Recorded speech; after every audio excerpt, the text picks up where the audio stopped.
Feel it to heal it. Is this taboo?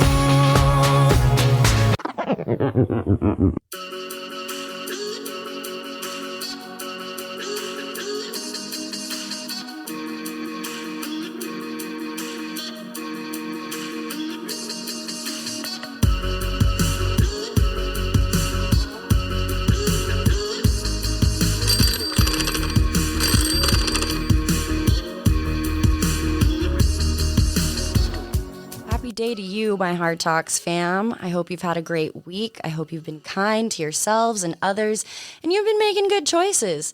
It's your trippy hippie Alicia jumping on the mic from good old Utah, and I'm joined today by, you might know him, the epic Rob Eastman, host of Stand and Fight. He's also a gym owner, life coach, youth mentor, wrestling coach, and a recovering addict of 18 years, right? 12. I wish 18. Well, no, I mean you were addicted for 18 years, right? Is what I was hearing. Couple decades. Yeah, and you're here standing right before me, and you're doing great things. Well, I appreciate you having me on. Yeah, I appreciate you coming out, and I know Excited. You have a nonprofit as well, helping families in crisis, right? Yep. What is that called? Tell me It's a little called about the Eastman Family Recovery Foundation. It's like I got sober and I was sucked at school. And I was like, you know what? I've got all this information and all these families, because I came from a pretty prominent family, and my dad was very well known. And so once I came out as mentally ill and an addict, it allowed other people to come to us. And I knew that we weren't the only family struggling, and that I could help more people if we had a foundation and a way to get money donated and to reach out and help people. Right. You guys know I usually do an 18 and up disclosure because we're crass and inappropriate and I curse like a sailor. But this is an all ages show today because I think it's so important to talk about mental health, suicide awareness, and addiction.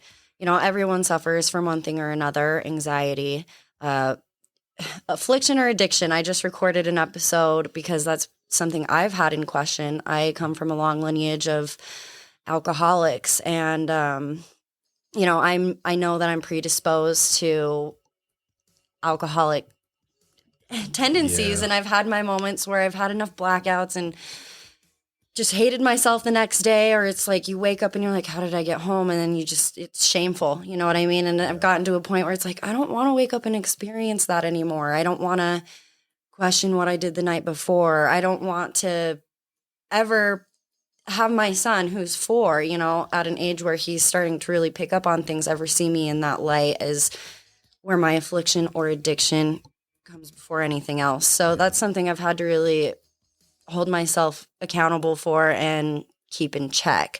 I think what you're doing, normalizing mental health and breaking down that taboo wall is important, especially with the youth, because I think it was one of your very first episodes that just really resonated with me. It was inspiring, where you were talking about how often do we have our kids sit down for an hour, 2 hours a night and do math homework or English homework or history or what? Hey, history is important. We need that. So we don't repeat ourselves. But point is you were like, how often do we let them get to know themselves, help them with the emotions they might be experiencing, because God knows we don't understand them as a kid. Yeah. And so tell me a little, like, how did that nonprofit come into fruition? So I'm sitting there in rehab, right, for the 3rd time. And my wife just left me, and I'm a tough guy, right? And I'm in there and I'm crying to my fellow male guys about my life sucks. My wife just left me. And this tough dude, he was actually an Aryan gang member, just out of prison, toughest looking dude ever. Yeah. And he's like, when did this first happen? And I'm like, man, she left. He's like, no. When did you first start hating yourself? Yeah. And I was like, and I went back to kindergarten. Yeah. And it was like when the bullies told me every day that I was a loser, that I was stupid, that I was, you know, nobody wanted to hang out with me. And I started becoming whatever anybody else needed me to be. And then you get piled like, and that's when the homework and all these things, like I didn't understand my emotions. I didn't know how to express them. I knew that I shouldn't cry. You know, you get laughed at for crying and all of these things. And if I looked at my adult self, there was so much trauma. It's like, where do I start? Right. And that would give me anxiety. And then I would just not heal anything. But you can always look at a little kid and feel sad or feel compassion. Or so when I revisited my younger self and apologized to that person and worked my way up, it was so much easier. Yeah. You know, it wasn't the traumas that happened to me were not my fault, but it is my responsibility to fix those. So in order to do that, I started early. Yeah. You know, I didn't start in my later, you know, multiple divorces and, you know, missed friends and blackouts and ODs and all these, you know, telling my parents to F off and, you know, whatever it was, because that wasn't me. That's who I became because of those life skills that I didn't develop on people pleasing and making you like me and Yeah. rather than somebody sitting me down like, hey, son, this is boundaries. If people treat you A, B, C, or D, you don't want to hang out with them. If you feel like this after leaving somebody, don't be around them. They didn't do that. Right. You know, we didn't learn that in the 70s and 80s. Right. Well, and that's a good point. I mean, it was so taboo to talk about emotion or mental health, God forbid, that you showed any sign of weakness, especially if you were a male. And I think we're in this weird transition period in generations, if you will, where we're starting to grow and talking about it is becoming more acceptable. But when I sit down and try to like say what's up to my grandfather, it's still the same scenario. Oh, slap a Band-Aid on it, pull your big girl britches up, like. Yeah, and that's that family trauma that's passed down. Like you were talking about, alcoholism runs in your family. If we don't change that, because that's what his daddy did to him, and that's what his daddy did to him, and that's what his daddy did to him. That's all they know. We know 2 + 2 is 4. Why? Because that's what we've been taught our whole life. And if that's all you know, that's what you do. But the data is out, and men are dying at an alarming rate because they don't know how to express themselves. No, I wanted to quote you. Let's make vulnerable the new cool. I thought that was great. I and it's true. Like, why is being transparent? I've had this conversation with so many people on the shows. Like, we're having a conversation about this right now. It's difficult and it's uncomfortable to grow and expand your mind. Nobody wants to be uncomfortable, but you have to do it because change is inevitable. And if you don't get comfortable with being uncomfortable, sometimes you're going to become stagnant. Yeah. And it's very easy to hold things in and until they boil over. And before you know it, shit's hitting the fan for real. Yeah. I mean, I've struggled with suicide my whole life as well. And that's something that's always been really difficult to talk about. I've bounced around from therapist to therapist, and it's hard finding one that, air quote, fits, if you will. Yeah. But you made a good point too. Is like you need to find someone that you resonate with, that you look up to, and open up to them. Because especially as a younger kid, like you get sick of hearing your parents tell you what to do. You need an outside influence, whether that may be, in your situation, a coach or a teacher. Teachers make the world go around. I believe that. Or even like if you're religious, church leaders. Sometimes it can be hard to find someone to connect with that way, because I feel like some churches slap a facade on everything and want to make everyone look perfect and pretty, and that's just not reality. But point is, it's important to talk about these things, because letting them build and build is just going to create a nuclear bomb within yourself. Yeah. I think it's like anything else where if you go to the gym, it's hard at the start, and then eventually it gets easier. Doing the right thing, you have to practice that. You have to train that. And then being vulnerable, the more you do it, the easier it'll become. Yeah. And where the culture of men are pussies if they cry or if they're vulnerable or whatever, I challenge any of those men who think that to come and see me. And I'll show them how weak I'm not. Right. You know, and if I need to cry, it's because the pressure valve is whistling. Yeah. And I'm going to let it go. And then I'm going to get back to my day. Well, and it's healthy to cry. Absolutely. I really want to go back in history. I feel like it was the Western society that made it. Well, maybe not. I don't know. But it's like, when did it become a thing where it makes a man weak or anyone weak for being open and honest? Yeah, I think you look at it, the Celtic warriors and all of that. Yeah. They didn't have a chance. Like I guess so. you're going to war, or the Indians, they're going to battle. Like you don't have time for that. Yeah, the pioneers coming across the plains, freezing temperatures. They're surviving. Yeah. They're busy surviving. Where we have a lot of free time on our hands, right? So we didn't morph into modern day as quick as we could have, and I think a lot of that old culture is about out. You know, the good old boys clubs about they're either dead or dying. Yeah.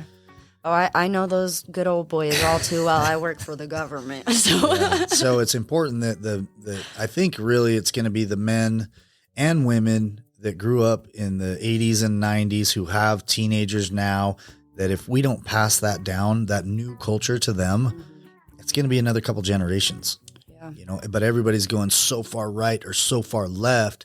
There's no more middle. And we've got to get back to the middle. We all know right from wrong. And it's not about proving why yours is better than this or that. We just need to come together and do what's best for the community. Right. And like I said, if the broken people don't share how they felt, why they broke, and how to get out of that, who's going to do it? Some boring psychologist that read the book and never experienced that, you know? Studied under Freud, who wrote his book forever ago. Super important. Yeah. And there's a lot of cool new therapists out there that are, you know, real time, and they understand what's going on. So I had a bad taste in my mouth with therapists from back in the day, and they were just that same culture, do this, and I've met some young up and comers that are amazing, and they have so many different ways of teaching the same thing. Yeah. So that's really cool. And I think churches in general are changing as well, which I'm not much of a religious man, but I do see the change, and there's some people doing good things. Yeah. Well, and I think a good point that you brought up is if we spent as much time that we do comparing ourselves to other people or looking over that white picket fence, if you will, on ourselves, who knows where we would be, right? Yeah. Yeah, that self-love, mindfulness, and truly understanding yourself. It doesn't matter how good your grades are if you commit suicide because you can't handle the pressure. You know? So life skills, I think, I can't remember if it was Japan, somewhere they have a school where kindergarten through third grade, all they learn is mindfulness, compassion, breathing techniques, all these things. And they say those kids have higher grades than anybody else after that because they understand who they are, how they fit in, how to love other people, how to know that other people's stuff is not their stuff, right? Understanding what's yours to carry and what's not. And I just see all these little kids that 6, 7 years old. I have anxiety. Like, you shouldn't even know what that word means, right? Because you should be being taught the life skills to face that problem and not run from it. But because your mom has anxiety, she's teaching you that, oh, we need to get you to the doctor. Right. Now you're broken. It's a crutch. There's always a crutch. I've never really thought of it like that. You know, I'm just a nutcase. All right, let's put it all out there. These guys know who are listening, but anxiety has been one of my biggest things, and I've never really taken the time to be like, where did this stem from? What incident made me fearful that this would happen again? Or what experience did I have to make it so severe now that it, you know, you should see my nail beds. They're not great. But that's something I've really been trying to cope with. I know medication works for some people, but it's not for me. And so trying to find healthy coping mechanisms that are natural and keep me in balance. And, you know, something that I always used it as a crutch was like marijuana. I'd smoke weed, but then ultimately it would make me even more anxious. So it's like finding a healthy solution. And I think being outside, being with loved ones, exercising, meditation, journaling, those were the things that I had to discover for myself and what worked for me the very long and roundabout way. Because I would numb myself with drugs, alcohol, sex, and until it was like, who am I again? Yeah. You know, what is my worth? And then I would wake up questioning what I had to offer the world. And it's just a downward spiral. And let me tell you this, because it took me a long time to learn this. And it's probably one of the first things that everyone else knows, but it was like an aha moment. Alcohol is a depressant. It's not an upper. And that was like always my go-to, you know what I mean? It's like, why am I so sad all the time? It's like, oh, because alcohol is depressing and it's bringing you down, girl. Maybe don't drink the alcohol. But your childhood is really where it all stems. And I mean, I had wonderful parents, but did they always know how to handle their high-strung emotional daughter? No. Did they always handle it in the best ways? No. Is that their fault? No. But one of my favorite episodes that you did was the one with your mom. And I think that gives a lot of insight into you and kind of who you are as a person and the struggles that happen within a family dynamic. You know, we're all trying to navigate helping each other. We're always like filling our cups up too much with other people's burdens. And sometimes you feel like you have to because it may be your child or your family member or your best friend. But tell me a little bit about the struggle within your family dynamic. I know there was mental illness and suicide that happened within your family. Yeah. How do you diverge from that? How have you raised your daughter differently, if that makes sense? Yeah, no, that's a great thing. And I like to, I imagine I'm not the only one who's done this, but as a father of a daughter and as a tough guy of a daughter, knowing what I was like with daughters, Yeah. I'm going to kill some boys, right? And so I'm polishing my guns and got it all out. And then I'm thinking, do I want to push my daughter away or do I want to be the first man she comes to in good and bad times? Right. So I had to revamp what I did. So I told her the truth. I told her what was really coming down the pipeline. I taught her to know her self-worth. And if she didn't like something about her, fix it. Yeah. Nobody was coming in to save her. She does jujitsu. She epic. boxes. She acts in plays. She knows what drugs look like. She knows where the needle goes. She knows what a crack pipe looks like. She knows what suicide's like. She's been around it. Does that take her innocence away? No. She has more confidence than any other 12-year-old that I've ever seen. Yeah, and knowledge is power. She doesn't think and fear it all the time. She accepts it. She understands it. She knows what actions will lead her there. She knows true consequence. And I never starve her or take the natural pain away from her, because if she doesn't feel it, then she'll never learn. Have you been open to her and like told her about your experiences while you were using? Yeah. So she comes to my speeches, and I want her to know everything about me because my actions cost her a father. Mm-hmm. She has an amazing stepdad. I love her mom and I love her stepdad. He did for her what I couldn't do at the time. And now he continues to do. And together we're this powerhouse of like, she is loved and she knows she is, but she also knows that if she doesn't mow the lawn, she's going to get grounded. If she does this, she knows what sex is. She knows what all these different things. And it's like, if we don't tell our kids, then they won't know, right? Or it won't happen to them. And I talk to parents all the time, like, why don't you be real with them? Because you try and act, or you want them to see you as perfect.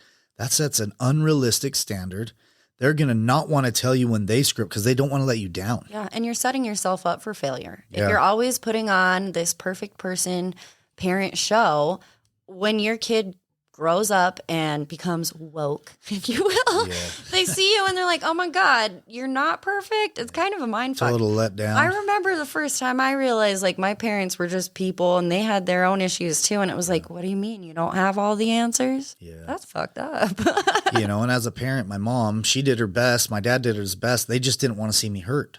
Right. So they did what they thought was right by trying to alleviate the pain.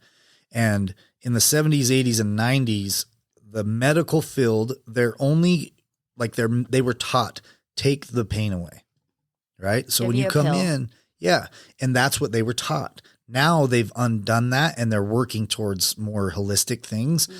So that when we were little and we were experiencing what we know now as anxiety was something that we were fearful of, that was exciting. We mistaken that all the time. Yeah. And that just to face it and sit with that anxiety for a minute and find out that it didn't hold any water, then things would have changed. Now it's like, oh, I had a panic attack at school and 800 people came and they were around me and I took my pill. Like, it's become a thing. Yeah. And that's sad because. Can I ask you something? Because I know you were diagnosed with ADHD, right? As a young kid. Pretty much everything else. Yeah. Yeah. Well, and in your episode with your mom, she said that you always struggled with sleep. Yeah. And that's something that they did for you is put you on medication, right? Do you remember what it was then? So I was on Ritalin for the ADHD. Yeah.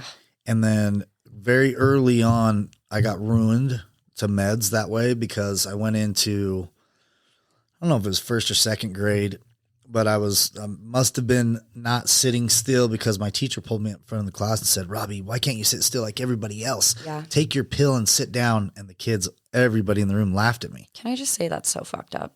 Yeah.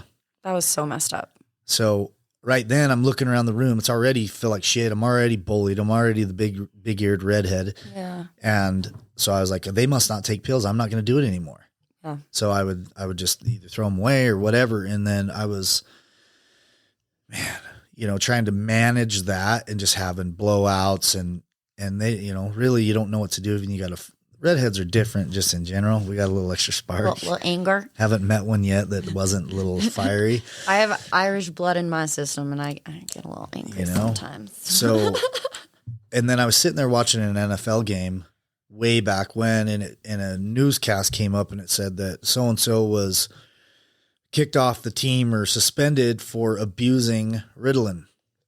And my little mind was like, what does that mean? So I went and found him in the cupboard and I took like 4 and I'm like, I don't know, 12. And that was the first time that I had gotten high, hallucinated, like it was crazy. And that really scared me. And I held on for a few more years and it got to the point where 3rd grade, I started thinking about killing myself. And then managing that on top of managing school, on top of managing friendships, because that was more important than getting bullied. I didn't care about, I sucked at school. Well, being accepted. Yeah. Yeah. Not being bullied. And I think you even mentioned like the bullying made you a bully. Yeah. Because you were just trying to survive at that point. You know what I mean? I'd survive at school, come home and take out the anger on my brother and his little friends. And I became everything I hated. Yeah. So, but then we'll get to the weed because that's so popular with everybody now. It's natural and blah, blah, blah. I smoked weed and my anxiety and pain went away for a minute. Yeah. And then eventually it didn't matter how much I smoked. It was still, my anxiety and depression was still waiting for me when it wore off. So is it helping or is it prolonging the inevitable? Right. And eventually the weed turned into pills, turned into coke, turned into heroin, turned into meth, turned into anything I could get my freaking hands on. And eventually the pain never went away. And that's when I ended up with a gun in my mouth and had a God moment and started my sobriety journey. Yeah. I think the biggest thing or the biggest takeaway is like, if you're struggling and you feel like there's no way out, there always is. Whether it's just like, for me, I started out very angry too. I was a very rebellious kid, started stealing my dad's smokes at 13. I have tried quitting smoking cigarettes about 80 times and I'm only 26. But, when you're a kid, it's not even necessarily about the high, or at least for me, it wasn't. I was bullied really badly throughout school. And it was like, I remember the first time getting high, smoking weed on the baseball diamond behind the junior high. And it was about like feeling accepted. Like I'm a part of this group. And, Absolutely. and, with drinking, I started drinking at a super young age too. And like my dad was always a whiskey drinker. So I'd always steal the whiskey. And it was like, as a kid, the boys were always like, oh, you're cool. You can drink with the boys. You can drink like a man. And now that I'm an adult, I'm like, that ain't a good thing, fella. Like, it really isn't. That comes with some stuff. So, I mean, I think it's important to talk about, there are other outlets. There are groups of people who feel the same things that you do. And you can feel validated without doing unhealthy things or creating unhealthy habits, because one day you're going to look back at that first cigarette or the first time doing whatever and just be like, I remember when I said I could quit at any time. I remember when it was just a social thing. Oh, yeah. And now I'm here drinking alone, crying on my floor. You know what I mean? It's like, this isn't fun anymore. Yeah. This isn't cool. And so I don't know. What is your opinion on like Adderall and Vyvanse. There's so many new drugs out there to help support ADD or ADHD. But if you really break it down, it's meth. I mean, it's speed. I think they're knowing what I know now. And if you knew me 10, 12 years ago, you would know that I'm speaking the truth here. You couldn't get any more anxious and not kill yourself. You couldn't get any more ADHD. You couldn't get any more depressed. You couldn't get any more bipolar than I was. Mm-hmm. I don't take anything now. It took time. It took effort. It took action. It took surrounding myself with people that held me accountable. And I think when you're dealing with mental health, you feel like you're alone in a room full of people. Yeah. So understanding and just believing this when I say it, you don't have to suffer alone. Mm. But if you find yourself with the victims, which is usually the drug addicts, the partiers, not saying they're bad people, but saying that they are more accepting of not doing anything, right? You fit in. Everybody fits in the party world. Yeah. You know what I mean? Yep. You got the clown who's always breaking shit and blacked out by 8. Yep. You got and we all do. And you got the guy that doesn't shut up and is on coke by 9 and it doesn't matter. We're committing felonies on a daily basis. We're like, ooh, that was rad. Let's do it again tomorrow. Yeah. Normal people don't do that. And if somebody who actually loves you, if they know you have an issue, they're not going to give you the poison that's killing you. They're not going to remain it's not silent. Going to happen. Right. So misery loves company. Perfect example is that world. But now we've got this massive sober movement. Mm-hmm. There are people all over the country, all over the world, making waves, having fun, and not hurting people and committing felonies to do it. Right. So the idea that sobriety is boring or that those people are whatever, there's so many people that can walk you through it. Like I promise you, if you're having an anxiety attack or a panic attack, if I'm there, I can walk you through it. And within 10 minutes, you're going to find out that anxiety does not hold water and that you are way stronger than it. You don't need medication. You need a middle finger to say, I'm not letting you control me anymore. So I'm just going to put you on my speed dial really quick. Let's get it. You need that person to ground you though. Yeah. And sometimes that's all I need is someone to literally grab me by the shoulders and be like, hey. The feeling is real. Mm-hmm. And it is real strong if you allow it to steamroll. Mm-hmm. But if you also sit there and just literally ask it, why? What truth does this have? Pretty sure why if you're thinking. Why am I worried right now? Everything is good right now. Yeah. I literally have those personal headspace talks with myself every single day, especially when I'm driving or I have a pretty mundane job these days. I work in a cubicle, and if I get all my work done early, it's a slow day. I literally have my fidget cube because if I don't have a fidget cube, my mind just wanders and it goes at such a fast pace. I could think the same thing over and over again about 5 million times until I'm like, oh my God, what could I be doing to fix this now? And I literally have to be like, nothing is wrong. Yeah. You can't do anything to change it. All you can do right now is live in this present moment and try to be present, right? Because that's my biggest struggle. I'm always worried about the future or stuck on the past. It's like, all I have is right now and time is fleeting. So why not take advantage of it? Yeah. Shut up, brain. And that's one thing you have to train it just like you want a big bench press or a back squat. Mm-hmm. You practice. You don't just go and back squat 400 pounds. Right. You build up to it over a year. So if you sit with that pain and anxiety and ask it why long enough, it's going to find somebody else because it's not going to have an answer for you. It doesn't right now. If you can sit in it for a minute. So my association with pain completely changed once I got sober. I needed to sit with it. I needed to invite it to my dinner table so that I could understand it, so that it didn't have to beat me up in order for me to hear it. I can see it coming way down the road now. Like, oh, that's a bad decision. I'm going to turn here. Not like, whoa, look at that brick wall. Should we go faster? And pain I love pain. I don't have to feel it like I used to. It's an amazing teacher. And it gets you off your ass and it gets you acting. Mm-hmm. So rather than let it feel like a weight on your back, let it be the fire under your butt. Yeah. Like you're not going to sit there on the pain of of a hot stove, you're going to move. Let that fuel your fire. Yeah. So that's kind of the way I feel there. And as far as like the meds for ADHD and stuff like that, my ADHD is a superpower now. I can get super creative. I can control it in a sense. I know when it's coming on, and I'm more mindful of it. Yeah. And the better nutrition, the better fitness, the better sleep, all these things. Once I get like, I need to stick on a schedule. Man, I have no complaints. Yeah. I take ibuprofen because I train a lot. Yeah. Yeah. Well, and but other than you that, wear a lot of hats. So I feel like, do you feel like it helps you like stay on top of all of your projects and everything that you're involved in? Yeah. People are like, what do you do? I'm like, how much time do you have? Yeah. So let me put on all these hats for you. And I work in the mental health industry. So I'm dealing with, and I'm kind of a front lines guy. So I'm dealing with overdose, suicide all the time, families in crisis, like heavy stuff. And I truly believe if I hadn't gone through that stuff that I did, that I wouldn't be conditioned to be able to manage my life that way. Yeah.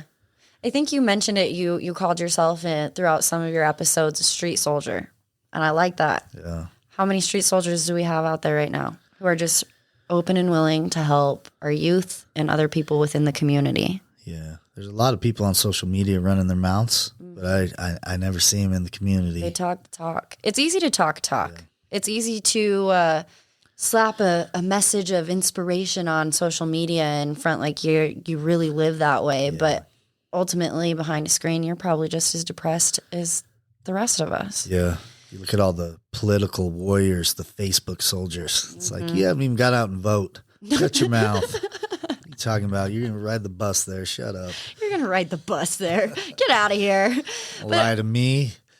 I think that's important too for people to realize who do go through recovery and who go through rehab, because a lot of people, statistics are high that people will relapse, right? So some people go to rehab many a times thinking that it's going to be the end all be all. I'm going to come out. I'm going to be just how I used to be. I'm going to be healthy and straight. And in reality, you probably have every air quote mental illness in the book because, like you said, you experience every range of emotion, and that's normal. So if someone slaps a diagnosis on you right out of rehab, probably go get re-diagnosed a few years down the line. You know? Thank you. You are not your diagnosis. No. You are experiencing that. And everybody on the planet who's been an addict or whatever, coming out of withdrawals or coming out of rehab, you are 1000% bipolar because you have to feel now. Yeah. It's like, it's not a life sentence. You mean I haven't felt for 18 years and I have to do that now? Yeah. What does that even look like? What does that feel like? Yeah. What do feelings feel like? Laughing and crying all inside of 30 seconds. Yeah. You know, and that's the floodgates of hell. And if you can weather that storm and have some guides, it's just getting rid of what you don't need. It's your body letting go of files, worthless files that you gathered along the way of traumas and things that need to go. And you're going to experience the feeling part of that.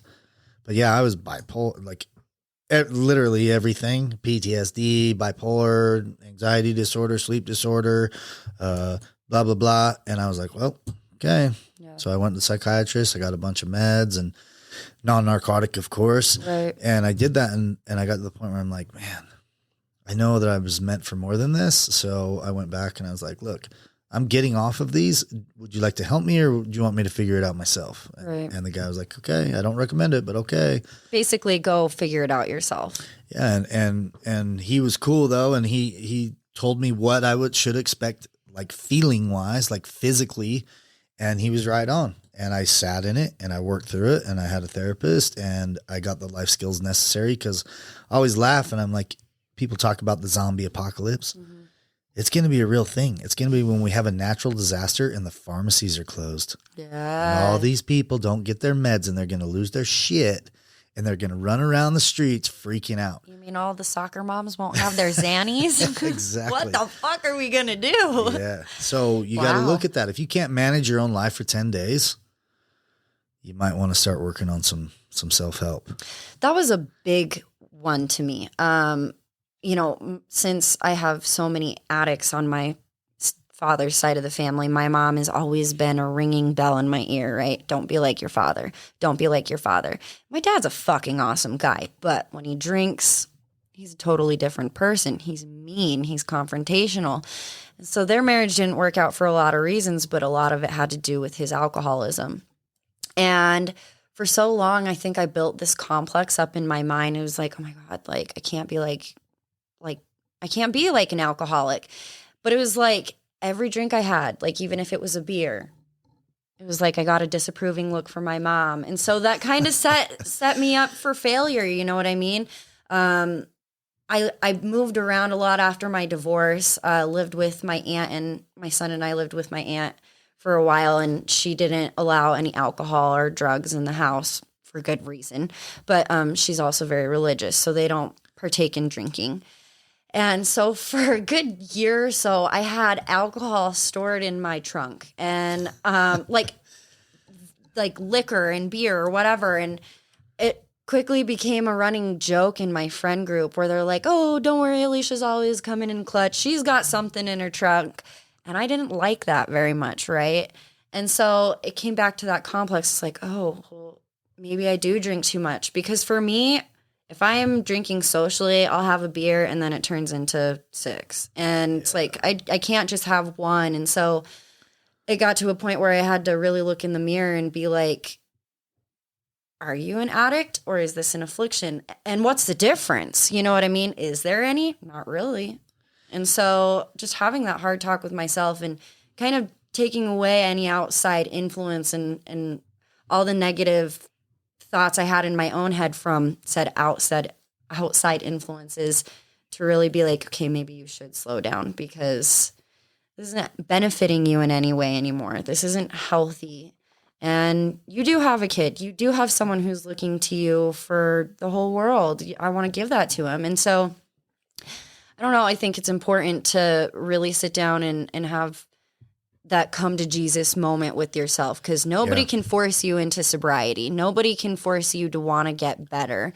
So can I ask you, like, what was your no shit moment where you're like, I don't want to get high. I don't want to have to survive and live this way anymore. I don't need substance. Yeah. What built up to that? So to give you an idea of the type of addict I was, I overdosed the night of a funeral of a friend who overdosed and died. And I woke up in ICU. I was in there in a coma for 10 days.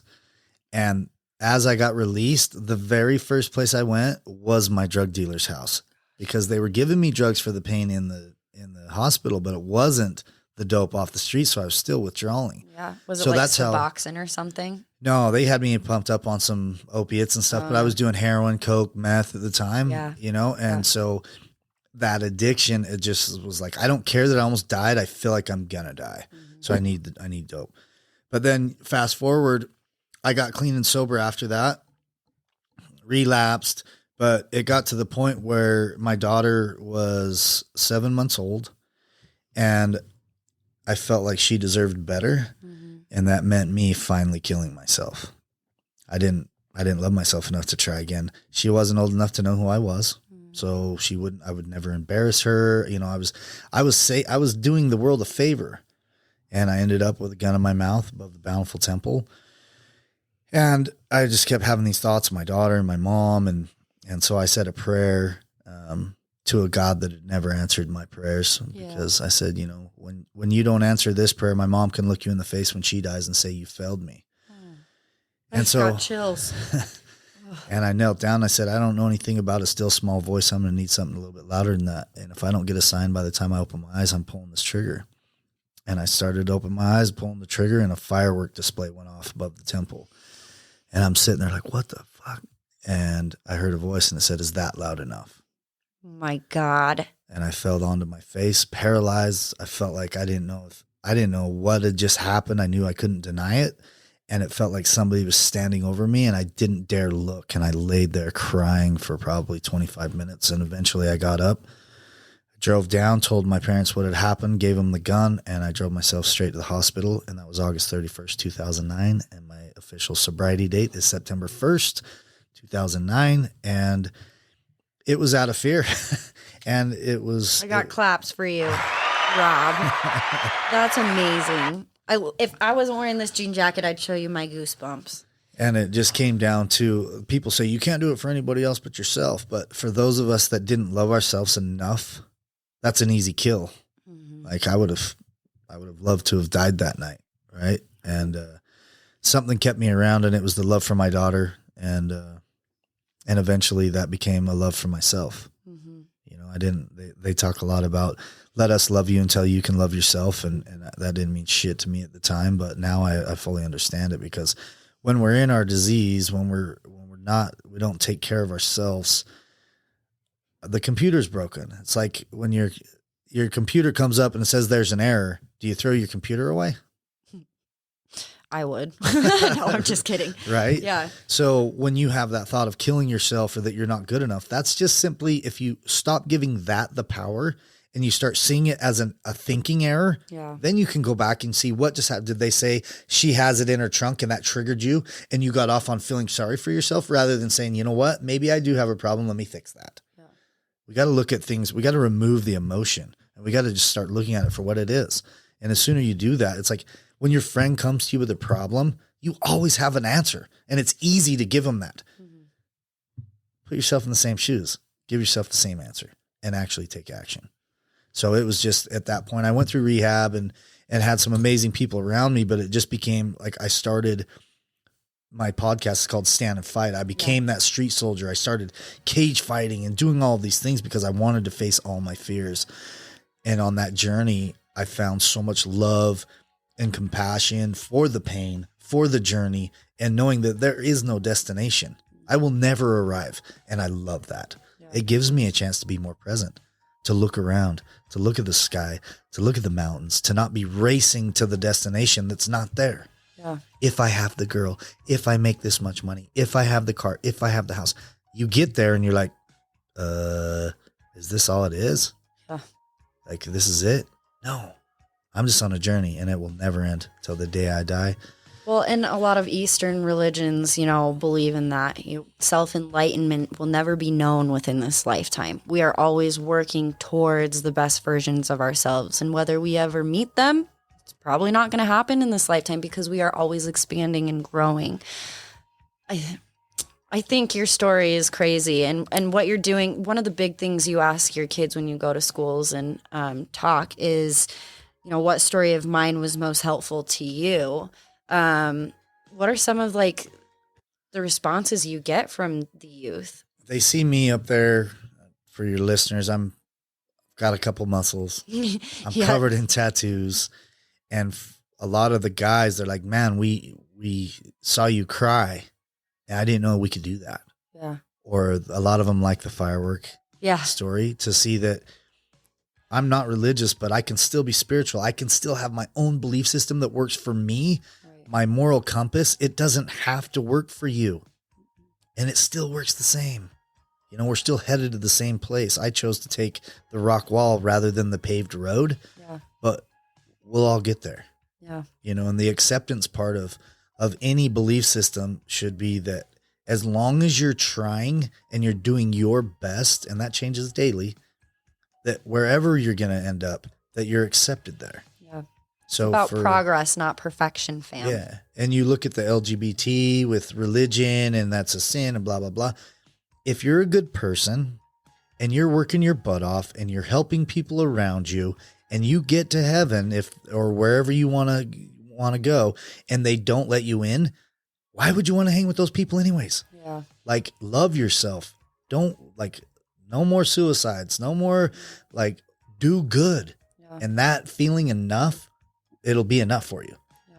So stop listening to family members or church leaders or whatever it is on the fact of right or wrong. And if you're helping the community, just keep doing that. Mm-hmm. Be true to yourself, and whatever happens, just accept it. Yeah. I think that's a big thing, is acceptance. Yeah. And you got to accept yourself. Quit looking for approval. Mm-hmm. That's been me my whole life, and that started at a super young age, and I don't even know why. I can't place as to why, but I've always been seeking some kind of approval from someone. I don't even know who or why, but it's just like a constant battle or competition with myself, right? Yeah. But we ourselves are our only constants. So we should be treating ourselves as we would treat our lovers, our friends, our family members, or even better. And I feel like that gets put on the back burner a lot, and people don't know how to approach themselves with PMA, positive mental attitude. Yeah. You know what I mean? They don't know how to have respectful, loving self-talk. And I think it's important to open up, and even for men, especially, to be like, no, this is how I'm feeling right now. And I may not be able to place as to why, but it's okay. Like, I accept that I'm feeling this right now and it will pass. Yeah. So, I think like you're saying, you need acceptance from somebody, then you get it. Then what? yeah, the acceptance that you're seeking from someone else, it's kind of like expectations, right? You build all these expectations up in your mind, and when something comes to pass, it's never going to meet those expectations because you've put this thing on a pedestal, and you end up being disappointed, right? How many times do we ask for advice and then we never listen to it because ultimately deep down we already know what we're going to do? Yeah. So that's that thing that people, places, and things can go away. Our self-love and our experience can't be taken. Yeah. So filling your own cup and letting everything else be the overflow is definitely the thing to search for and to find. Yeah. Because once you do that, it's beautiful to find cracks and to fill them. Mm-hmm. It's not a sad thing. I'm not like, oh my gosh, I could be so much better. I'm like, I could be better. Yeah. It's like battle scars, right? Absolutely. Everybody's proud of their battle wounds, right? Yeah. Or now the new trending thing is women should be proud of their stretch marks, right? They're your warrior stripes. We're proud of those now. But for a long time, that's a good example too, is like, that was very taboo. Everyone was ashamed of body image and like comparing themselves to other people. Again, ultimately, if you're able to look at yourself in the mirror and be proud and love what you're doing, you're going to go to heaven. Yeah, right? Yeah. I think it's kind of sideways on the whole body thing where love me for who I am. Like if you're 400 pounds overweight, it's probably not healthy. And you shouldn't love yourself for that. You should probably get off your butt and work. Yeah. You know, there's medical things, but in general, if you're not where you want to be, don't be accepting of that. Right. Work hard and love yourself, but know that you got some work to do. Well, and that's huge. Like for so many people, it's easy to look at other people and be like, oh my gosh, they're doing so many cool things. I wish I could be doing that. And I've talked about this many times on the show, is like, stop comparing yourself to other people. Pour that energy into yourself. Yeah. And I promise you're going to see positive changes, not only with your mental health, but physically. Yeah. Exercise is such a huge key component in my life, because if I didn't have exercise, and I'm not a fit person like you, like I just like to go for my runs each morning when I can, or stretch, simple things, but it really helps clear my mind, and just to get the blood flowing is like, this is the body that's been taking care of me. Like I'm worried about so many other things. It'd be the least of my problems to take care of it too, you know? Yeah, I always talk like with religion, your body is a temple. They're not talking about tattoos and piercings. Mm-hmm. Talking about poisoning it. Yeah. What you put in it, how you treat it. And fitness, it can be anything, right? People are like, oh yeah, I'm not into that. Like, you're not into putting gas in your car? Mm-hmm. It's kind of weird. Like, you got an awesome machine and you don't want to use it? Right. It's crazy. But and the human body's incredible, what it does for us every day. And okay, so I'm going to touch on that because you're like, I'm not a religious person. I'm not a religious person either. I've gone through Christian school, Catholic school. I've read your Christian Bible back to front 3 times, pretty versed. I wouldn't say even knowledgeable, because that is a rabbit hole in itself. But, I think stepping outside of that cookie cutter Christian realm, because everybody does compare themselves. I mean, being spiritual is just as great as being religious. Religion is good for so many people because I feel like it helps them. It's like I don't know. Yeah, you know what I mean? There's people that need that, and I think that those that get hurt by a church or religion, they attach spirituality to that, and they're like, no, I'm not that. But people need to know that religion is a belief in someone else's experience. Spirituality is a belief in your own. That's way you just summed that up, that's perfect, because your experience with the fireworks, the world is too vast. We live in a giant galaxy filled with a million other galaxies. That'd be like saying aliens don't exist, right? There's something beyond this life that it's unexplainable. And it's okay to not be religious and still believe in something bigger than ourselves. Yeah. I believe in a lot of teachings of Buddhism, Mormonism, Catholic. Everybody has some good stuff. Yeah. I don't think I can believe in all of any of them. No. And to some people, they just can't wrap their heads around that. Yeah. And it's like, you don't need to understand it. It works for me. You should be happy for me. But to me too, like if you were to take every religion or culture, not even culture, but spiritual belief system and boil all the bullshit off of it, ultimately every single thing has something good to offer, right? Yeah. The Quran, for example, is one of the most beautiful books ever written, but it's lumped into extremism because it's different. People are afraid of it. They don't understand it. So they put a wall up to it. But if you break it all down, like, it's all offering the same thing, goodness, and to be a good person. And why is that so hard? Yeah, I think they've all got extreme sides of everything. There's extremism in anything you get into, for sure. I think the parents in general need to work more on themselves and be an example and prepare their children, not protect them. There's a big difference when they're little and they need protecting, but the under preparation for what's really going to happen is what's leaving them helpless and anxious and feeling like they need a safe space. Yeah. Feeling unheard or not feeling comfortable enough to open up and be like, I'm feeling this way and I don't know why. Sometimes it's hard to express verbally like exactly what you're feeling because it's so overwhelming. It's so much. But even just saying that is helpful. Being there. But I know you said you got an hour, so we'll wrap it up. But before I let you go, I want to say one thing real quick before I forget it. Is a lot of people spend a lot of time trying to convince people of what they're feeling or whatever. If you have to explain yourself, you're not talking to the right person. You need to, if you're an addict, don't go talk to a non-addict and try and convince them of how you're feeling. Go talk to another fellow addict who's on the other side of it, who can just look at your face and be like, I know what you need. Like, it's not hard. I can talk to anybody about mental health and I know exactly how they're feeling. And I know a lot of people that can't wrap their head around simple depression. They just don't get it.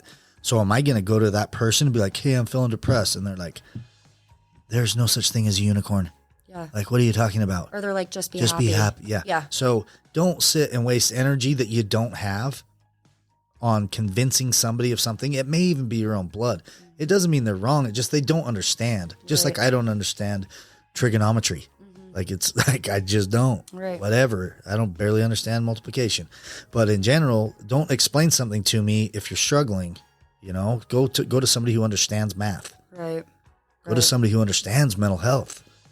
Like, a lot of the times it's not going to be your family member. And that is okay. You need someone that understands your position, who's been there, for sure. I wanted to ask, before we wrap it up, what is your biggest piece of advice to someone who might be on that path to recovery? What was most helpful to you when you were going through it? Mentorship. They say sponsors, anybody that's been in AA or been to any of those A's, they know, they say get a sponsor, right? And most addicts or mentally ill people, you're not going to tell us what to do. But I promise you, if you get out of your own way, and the beauty of it is, if I did what this person said and it failed, I had somebody to blame, and it was awesome. But I did what they said, and my life got better. And so I got 5 of them, and it got really good. And I got 10. And now I've surrounded myself with men and women who I look up to, who have something I want, and it's outside of recovery. I know now that people don't have to have experienced what I experienced for me to learn from them. Right? So mentorship and knowing that you don't wear all the hats and you don't have to. And that you're not alone.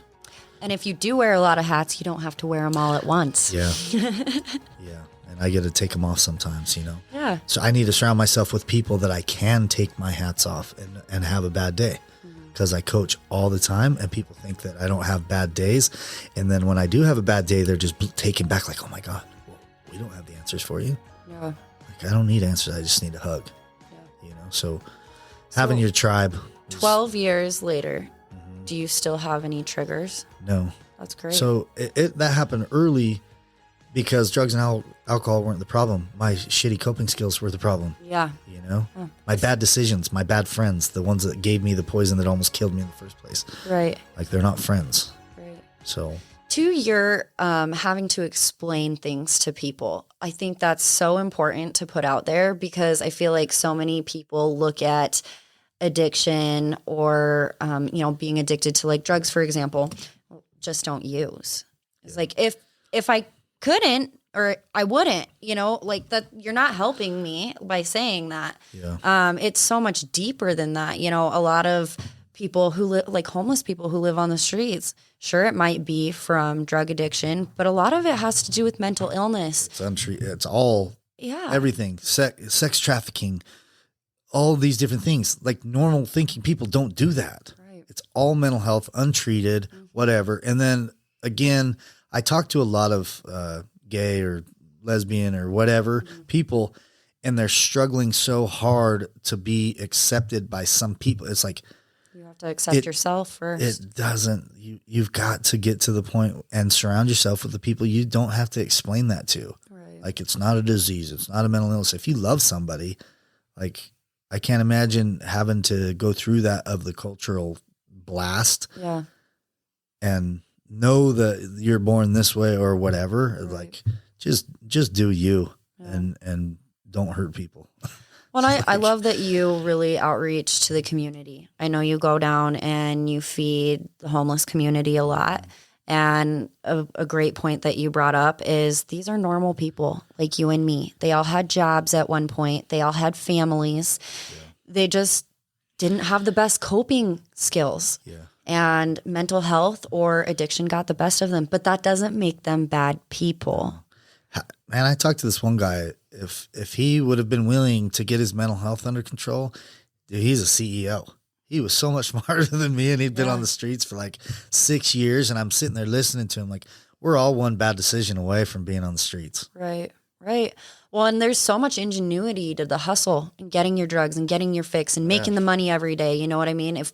If we were just able to have those healthy coping mechanisms, have an outreach program or an advocate like you for these people, I think we could help a lot of people. And that's why I just want to commend you on what you're doing. The nonprofit is huge. And, how can I help? How can I make it grow with you? You are doing it like Alcoholics Anonymous, stop being anonymous. Mm-hmm. Share your fails. That's the answer. Those are the puzzle pieces to our whole world.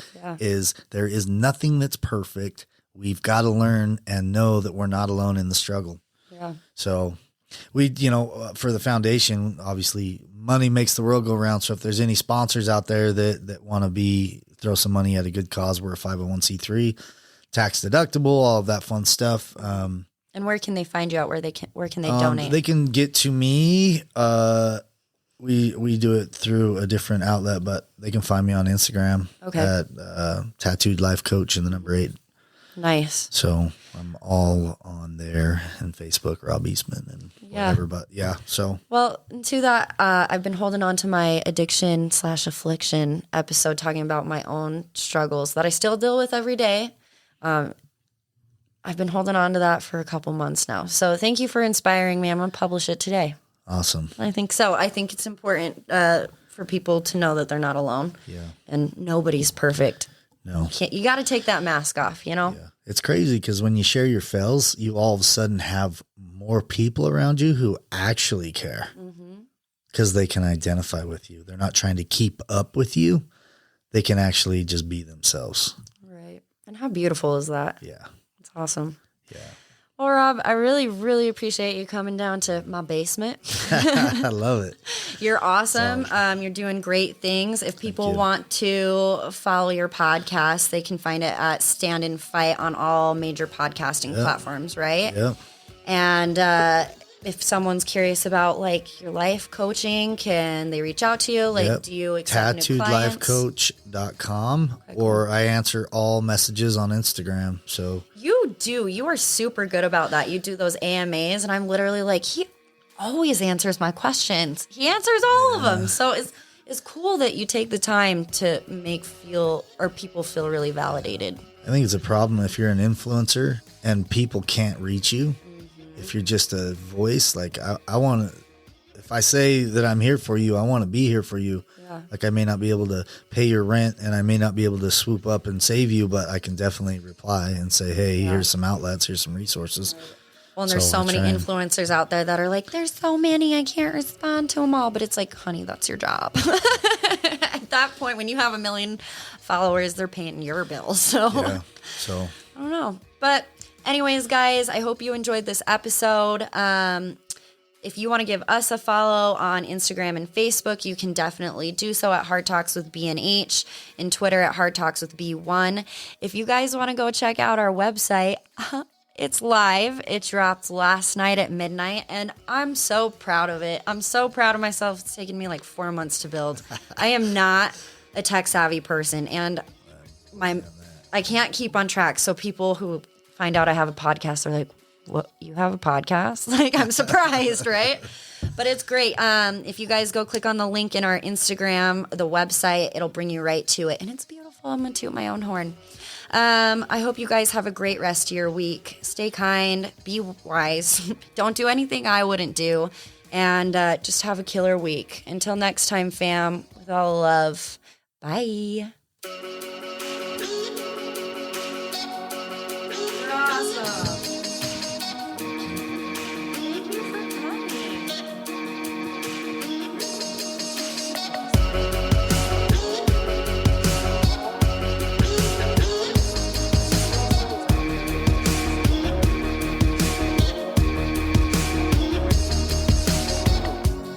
Glad you by. Hard talk, Yeah.